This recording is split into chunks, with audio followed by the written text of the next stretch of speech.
I rolled over on my side with a stingy feeling on my neck. All over really, but mainly the neck.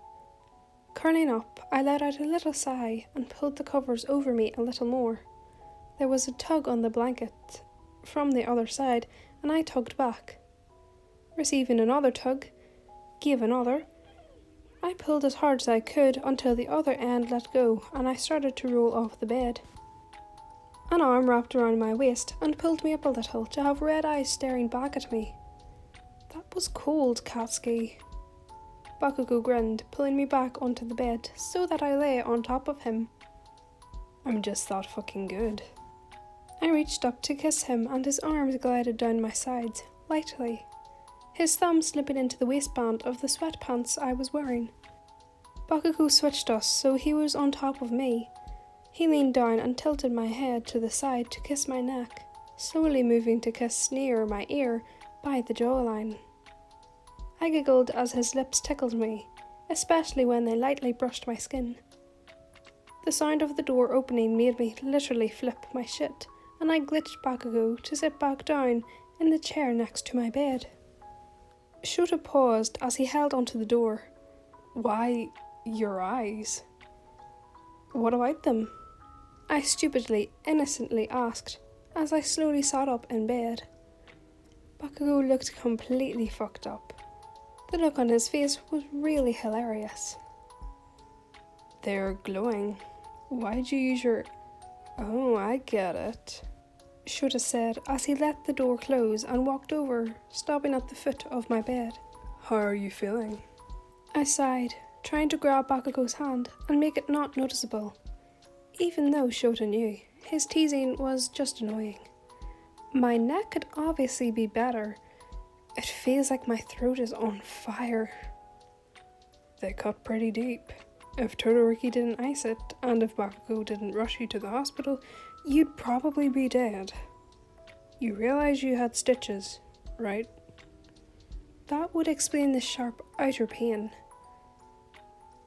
Shota sighed and placed his hands on the bed frame, leaning on it a little. Are you okay? I wasn't even in the fight. I was in a stupid news meeting shit thing. Why? Shota raised an eyebrow. I looked down and gripped a little tighter onto Bakugou's hand. I just had this stupid nightmare. Get some rest. Tomorrow, Toshinori and I are going to the parents' houses to ask if the students can stay in dorms. It'll be safer for the kids, with them on campus. I'm sure you want to come. Shota started to head to the door. I don't know if my parents would be too on board with that, I said with a little smirk. Shota chuckled and opened the door. I'll figure something out. Fucking shit, that was close. I looked over at Bakugou. His fingers slipped through mine. Nice fucking reflexes. You know, he knew what we were doing, right? Bakugou smirked, crawling back on top of me. Not exactly though, Bakugou said, leaning down and placing his lips against mine for a light, quick kiss. Plus, getting caught in the act is a fuck ton more embarrassing. His lips found my neck again, lightly kissing it. I'm tired, Katsuki, I mumbled, to which Bakugou fell down next to me and pulled me into his chest. He didn't even let out an annoyed sigh, but regardless, I felt bad. Right away, I curled up into his chest and was hit by the beautiful scent I love. Sorry. Don't worry about it. Bakugou placed a kiss on my forehead. He didn't say it in a bitchy way either. He sounded so nice and caring. Good night. I smiled, curling up closer if possible. Night.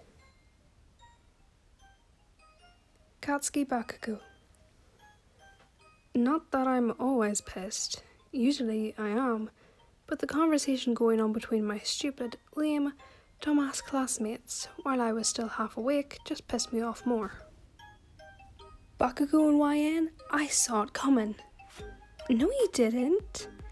Yes, I did. They hang out all the time. You and Denki hang out all the time. We are dating. Fuck, I forgot about that. How could you forget? Well, you're good at keeping it discreet. There was a sigh. So, are they though? I thought Mayan just broke his inner thick dickhead walls.